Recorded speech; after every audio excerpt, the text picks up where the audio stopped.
प्यारे बच्चों, ज्ञानदीप श्रृंखला के अंतर्गत हम कक्षा 12वीं के गणित विषय में पाठ 1 का अध्ययन लगभग 17-18 सत्रों में कर चुके हैं।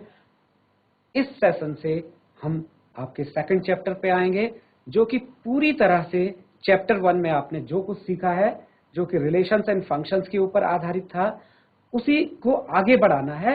लेकिन ये चैप्टर हमारा सेंटर्ड रहेगा एक विशेष प्रकार के फंक्शंस के ऊपर, विशेष प्रकार के फलनों के ऊपर, जिसको कि हम प्रतिलोम त्रिकोणमितीय फलन हिंदी में और इनवर्स ट्रिग्नोमेट्रिक फंक्शंस इंग्लिश में कहते हैं। दरअसल ये बहुत ही ज्यादा महत्वपूर्ण है। आपने कक्षा 11वीं में 6 अलग अलग प्रकार के ट्रिग्नोमेट्रिक फंक्शंस को स्टडी किया है, 6 त्रिकोणमितीय फलनों को पढ़ा है, sine, cos, tan, cosec, sec and cot. तो ये तो मतलब इनके डोमेन और रेंज से भी आप वाकिफ हैं, हालांकि हम पुनः उनकी चर्चा करेंगे।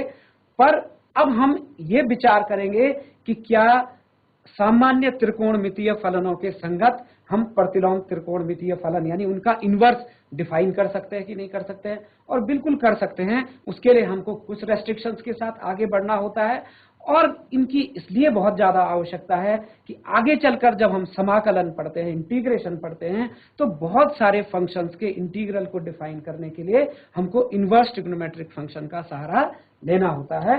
तो जो कि कैलकुलस तो पूरा बेसिक है, पूरी हमारी आगे चल के मैकेनिक्स का, इंजीनियरिंग का, फिजिक्स का, तो आप इनकी महत्ता खुद ही समझ सकते हैं। अब हम विषय पर आते हैं। शब्द आया है इनवर्स। तो लास्ट चैप्टर में विचार कीजिए कि हमने एक विशेष फंक्शन f के प्रतिलोम फलन g, f का प्रतिलोम फलन g परिभाषित करा था, और f के प्रतिलोम फलन को परिभाषित होने के लिए, अर्थात फलन f को व्युत्क्रमणीय होने के लिए एक विशेष प्रतिबंध की आपके सामने चर्चा की थी। याद करिए, हमने कहा था कि यदि f फलन किसी x समुच्चय से, जिस x समुच्चय उसका प्रांत है, से y समुच्चय जो कि सह प्रांत है, पर यदि एकेकी आच्छादी होगा, तब और तब ही हम उसका केवल प्रतिलोम फलन परिभाषित कर सकते हैं। यानी एकेकी होना भी आवश्यक है और आच्छादी होना भी आवश्यक है। पर विचार कीजिए कि क्या साइन फंक्शन के साथ ऐसा है? बिल्कुल नहीं। देखिए क्यों नहीं है? क्योंकि साइन फंक्शन का जो स्वाभाविक प्रांत और परिसर होता है, वो मैं आपके सम्मुख लिख रहा हूं। जिस तरह से पहला त्रिकोणमितीय फलन जो साइन एक्स था, वो कहां से कहां हम डिफाइन करते हैं? रियल नंबर के सेट से एक क्लोज इंटरवल पे -1 to 1।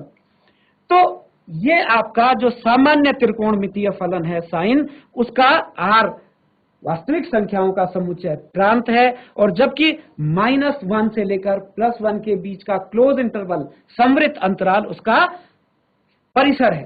तो निश्चित रूप से ये आच्छादी फलन है, लेकिन ये बिल्कुल भी एकेकी नहीं है, क्योंकि एक अंतराल के बाद आप इसके ग्राफ पे विचार कीजिए, बिल्कुल लहराता हुआ ग्राफ आता है, यानी वही वैल्यूज रिपीट करती हैं। ये पीरियोडिक फंक्शन है। ये भी आपने कक्षा 11वीं में सीखा था कि एक निश्चित अंतराल के बाद जब हम अगला नंबर का या अगले कोण का साइन परिभाषित करते हैं, तो वो एक पीरियड पिछले के बराबर होता है। इस बात की भी हमने चर्चा की है, आप सब इसको जानते हैं। हम इसका मतलब सीधी बात यह है कि जो साइन फंक्शन है वो आच्छादी है, किंतु अपने सामान्य प्रांत और परिसर एकेकी नहीं। तो अब सवाल ये उठता है कि जब ये एकेकी नहीं है, तो फिर हम इसका इनवर्स फंक्शन कैसे परिभाषित करें? उसके लिए हम कुछ रेस्ट्रिक्शंस का सहारा लेंगे। मैं स्टेप बाय स्टेप उन पर आऊंगा।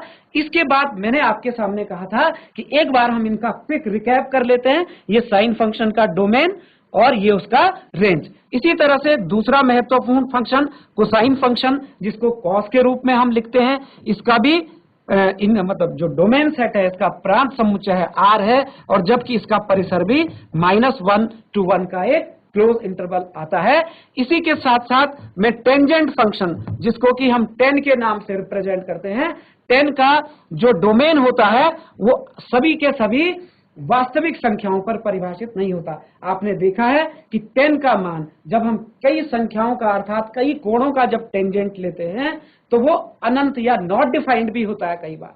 तो वो कौन कौन से मान हैं उनको हम r में से हटा देंगे। तो आप देखेंगे कि वो मान हैं जबकि π/2 के मतलब वो संख्याएं हैं जो π/2 के ऑड मल्टीपल्स है। तो π/2 के ऑड मल्टीपल्स को मैं कैसे लिख सकता हूं, x such that x equals to 2n+1 into π/2 n belongs to z। यानी कि ये आपका n की वैल्यू कोई भी पूर्णांक संख्या होती है। आप अच्छे से जानते हैं कि जब n एक पूर्णांक संख्या होती है तो 2n+1 सदैव एक विषम पूर्णांक होता है, ऑड इंटीजर होता है। तो अगर मैं r में से, r तो अपरिमित समुच्चय है, इसमें से अगर इन बिंदुओं को हटा दूं तो अन्य समस्त बिंदुओं पर टेंजेंट की वैल्यू होती है और ये डिफाइंड होता है टू r, अर्थात पूरी की पूरी वास्तविक संख्याओं पर इनके प्रतिबिंब बनते हैं। तो ये टेंजेंट फंक्शन का स्वाभाविक प्रांत है और ये टेंजेंट फंक्शन का परिसर, यानी r माइनस r में से एक हमने सेट घटाया। देखिए सब्ट्रैक्शन ऑफ सेट भी आपने क्लास 11th में सीखा है, तो आप इस डोमेन को समझ पा रहे होंगे। इसी तर्ज पर अब हम बात करेंगे कॉट फंक्शन की। तो कॉट भी बहुत सारे बिंदु हैं। कॉट कहां अपरिभाषित होता है आप जानते हैं, जहां जहां पर साइन का मान शून्य होगा उन बिंदुओं पर कॉट फंक्शन की वैल्यू नॉट डिफाइंड हो जाएगी, अपरिभाषित हो जाएगी। अर्थात r में से अब हम उन बिंदुओं को हटा देते हैं तो r में से कौन कौन से बिंदु घटेंगे, कौन कौन से बिंदु हटेंगे, आप समझ पा रहे होंगे कि अगर मैं इंटीग्रल मल्टीपल्स ऑफ पाई को हटा दूं, इंटीग्रल मल्टीपल्स ऑफ पाई लिखने का तरीका देखिए, यानी कि पाई के पूर्णांक गुणजों को हटा देना है। तो पाई के पूर्णांक गुणज किस प्रकार के होंगे, n पाई प्रकार के, -1 पाई, -2 पाई वगैरह वगैरह, इसी तरह से 1 पाई, 2 पाई, 3 पाई। तो यहां पर n का मान बिलोंग करेगा z को। यानी इस तरह से हम कोटेंजेंट फंक्शन का, कॉट फंक्शन का डोमेन लिखते हैं और इसका जो रेंज होता है अगेन वो सेट ऑफ रियल नंबर यानी वास्तविक संख्याओं का समुच्चय है।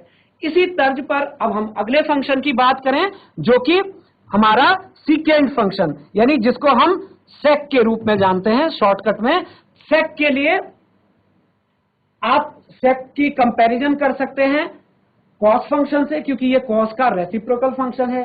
तो कॉस जो फंक्शन होता है उसके जहां जहां पर कॉस शून्य होता होगा हमको उन बिंदुओं को r में से हटाना है। यानी किन बिंदुओं को हटाना है, r minus odd multiples of π/2, odd integral multiples of π/2 x such that x equals to 2n+1 into π/2 n belongs to z।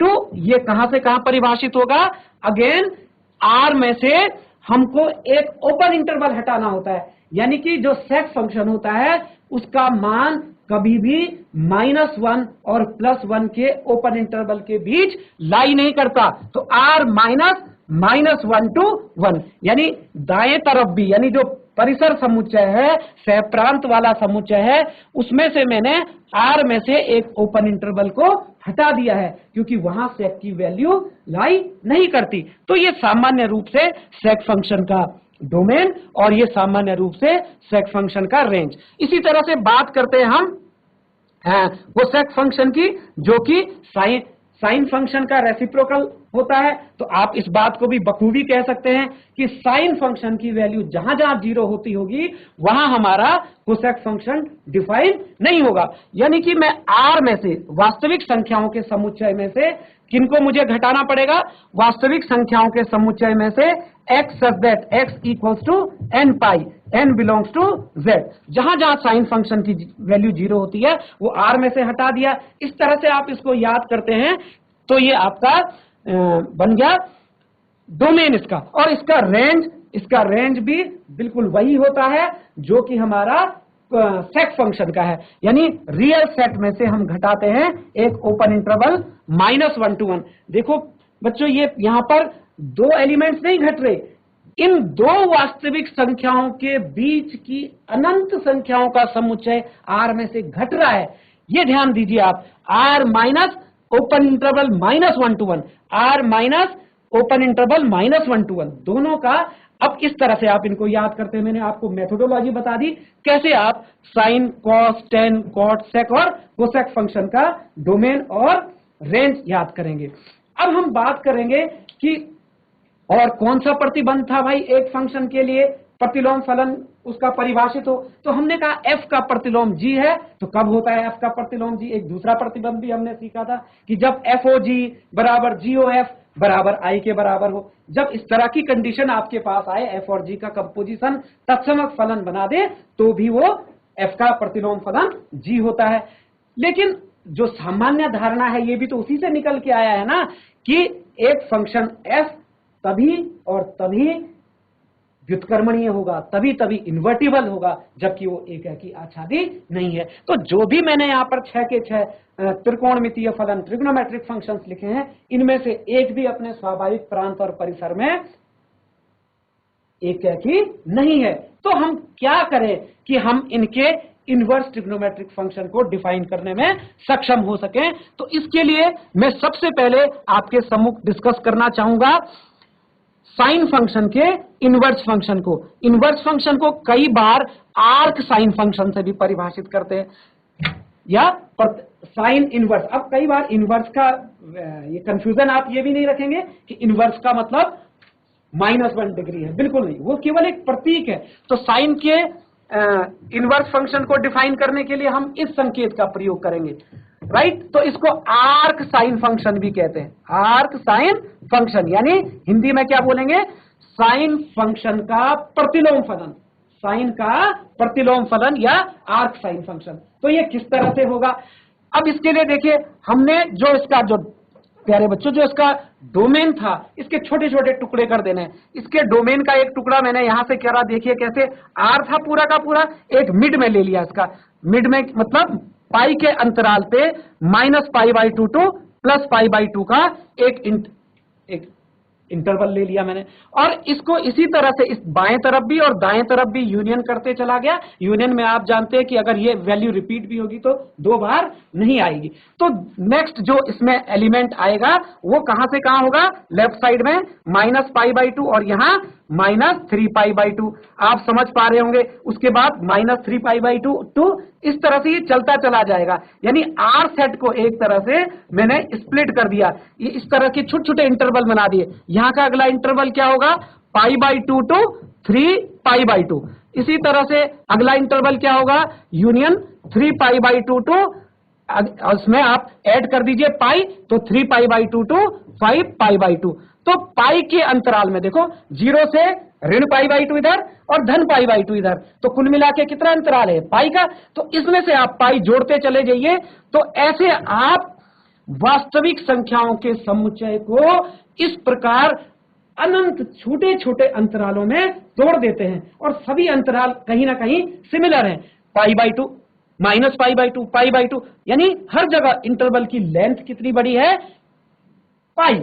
अब आप विचार करें, इसमें से मैं किसी भी शाखा में एक शाखा पकड़ लूं, ये अनंत शाखाएं हैं, आर की इस तरह की कितनी शाखाएं हैं, ऐसे कितने कितने छोटे इंटरवल है, निश्चित रूप से इन्फिनिटी, अनंत। उनमें से कोई भी एक उठा के देख लीजिए आप, और उस एक इंटरवल जो भी आपकी समझ में आता है थोड़ा देर के लिए, उसको उठाएंगे और उसको एक फंक्शन की तरह देखेंगे, यानी साइन फंक्शन। मसलन आपने ये उठाया, कहां से कहां उठाया आपने, यहां से, ये जो जिसपे मैंने अंडरलाइन की है, -3π/2 टू -π/2 उठाया, और इसको डोमेन लेते हुए इसको डिफाइन करा -1 to 1। तो आप ये देखेंगे कि निश्चित रूप से अब साइन फंक्शन इस छोटे से हिस्से में एकाकी भी है और आच्छादी भी है, यानी हम इसका इनवर्स फंक्शन डिफाइन करने की स्थिति में कर सकते हैं हम। जब ये यहां से, तो यहां से यहां जो फंक्शन होगा, ये डोमेन, ये रेंज, तो या कोडोमेन, जब हम यहां से यहां परिभाषित करेंगे तो वो एकाकी आच्छादी होने पर वो इसका प्रतिलोम फलन हो जाएगा। बाकी गुण आपको प्रतिलोम के मालूम है। तो इसी तरह से मैं इसमें भी डिफाइन कर सकता हूं, इसमें भी डिफाइन कर सकता हूं, इसके नेक्स्ट इंटरवल में भी डिफाइन कर सकता हूं।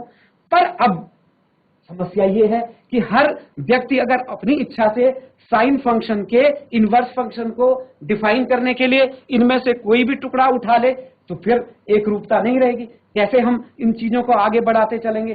तो इसके लिए हम एक बीच बीच की वैल्यू को उस पर एक आम राय बना लेते हैं। वो हम लेते हैं जो मैंने कहा था, जो सेंटर इंटरवल है, यानी कि जो 0 के इर्द गिर्द है। तो 0 के इर्द गिर्द वाला इंटरवल कौन था, sine such that sine such that, ये डिफाइन करते हैं -π/2 टू +π/2 से लेकर के क्लोज इंटरवल -1 to 1 के बीच। अब प्यारे बच्चों, अब हम अपना ध्यान ज्यादा इसी शाखा पर रखेंगे। मैंने कहा था कि हर शाखा के अलोंग साइन फंक्शन एक ही आच्छादी होता है, यानी हम उसके प्रतिलोम फलन का सृजन कर सकते हैं, उसका इनवर्स फंक्शन डिफाइन कर सकते हैं, इनवर्स फंक्शन का भी ग्राफ बना सकते हैं। लेकिन अब हम मेन ब्रांच ये ले ली, जबकि साइन फंक्शन डिफाइंड है -π/2 टू π/2 टू ये इस इंटरवल से इस इंटरवल के ऊपर।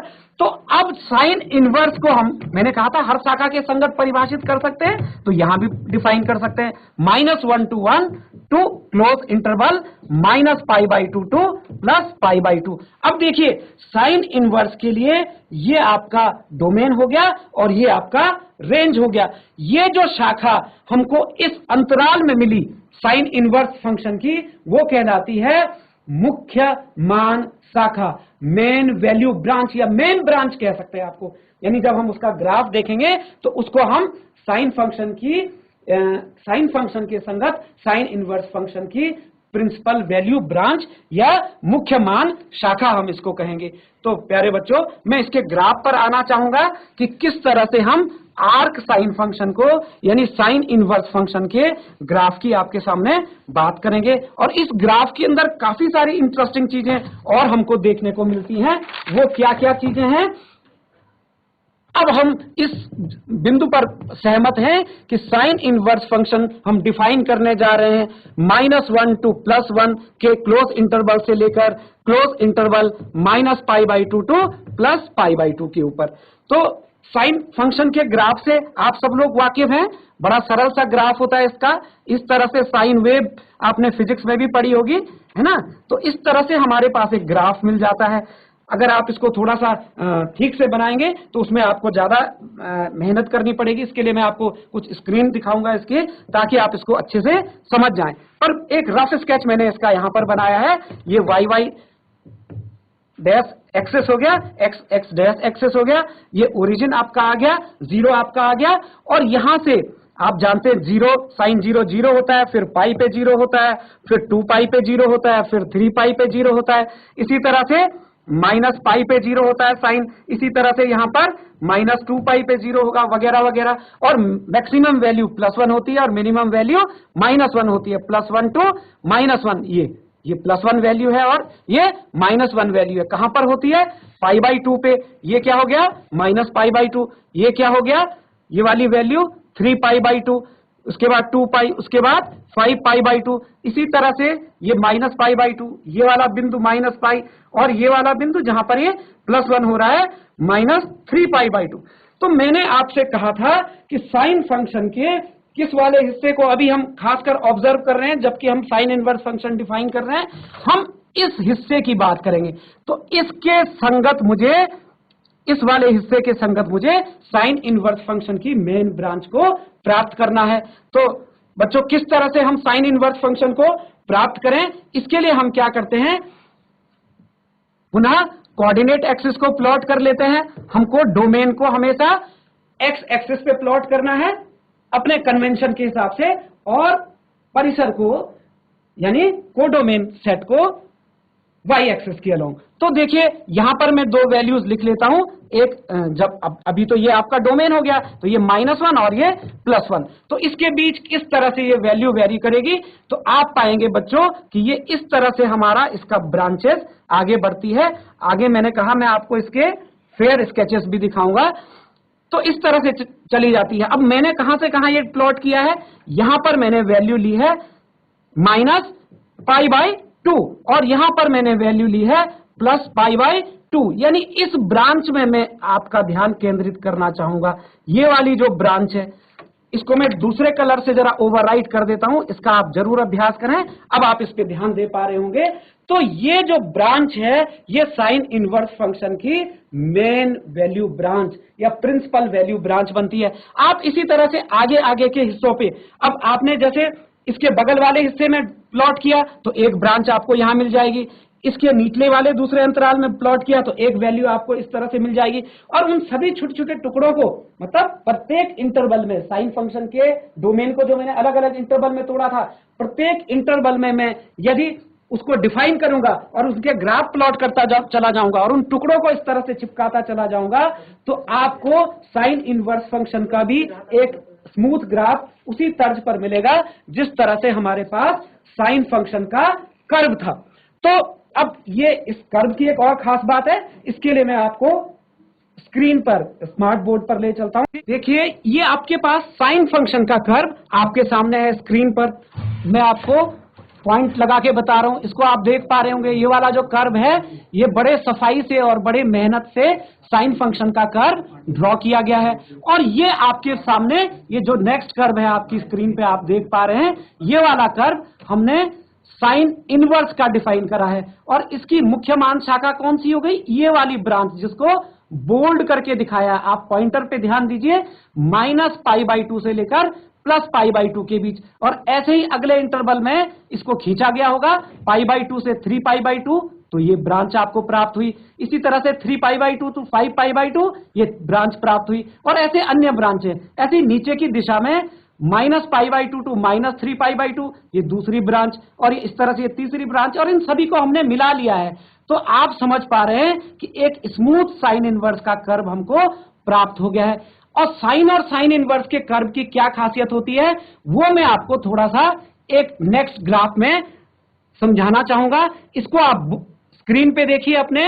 अभी मैंने ये दोनों के दोनों ग्राफ, चाहे वो साइन का है जो हॉरिजॉन्टल एक्सिस पे खींचा गया है, और जो साइन इनवर्स का ग्राफ है, यानी सभी अंतरालों में सभी हिस्सों को इस तरह से प्लॉट कर दिया। यानी ये हमारे पास प्यारे बच्चों, ये वाला जो ग्राफ है वो साइन इनवर्स का ग्राफ है। छोटे छोटे सभी टुकड़ों को मिला लिया गया है। और ये जो ग्राफ आप देख पा रहे हैं, ये वाला जो कर्व है, ये हमारे पास साइन फंक्शन का ग्राफ है। और एक मैंने रेखा खींच दी y बराबर x। y बराबर x रेखा के बारे में आप जानते हैं कि एक ऐसी लाइन है जो कि ओरिजिन से होकर जाती है और x एक्सिस के पॉजिटिव डायरेक्शन के साथ, x एक्सिस की धनात्मक दिशा के साथ कितना कोण बनाती है? 45 डिग्री का कोण बनाती है, क्योंकि इसका स्लोप 1 है। ये सब आपने सीखा है।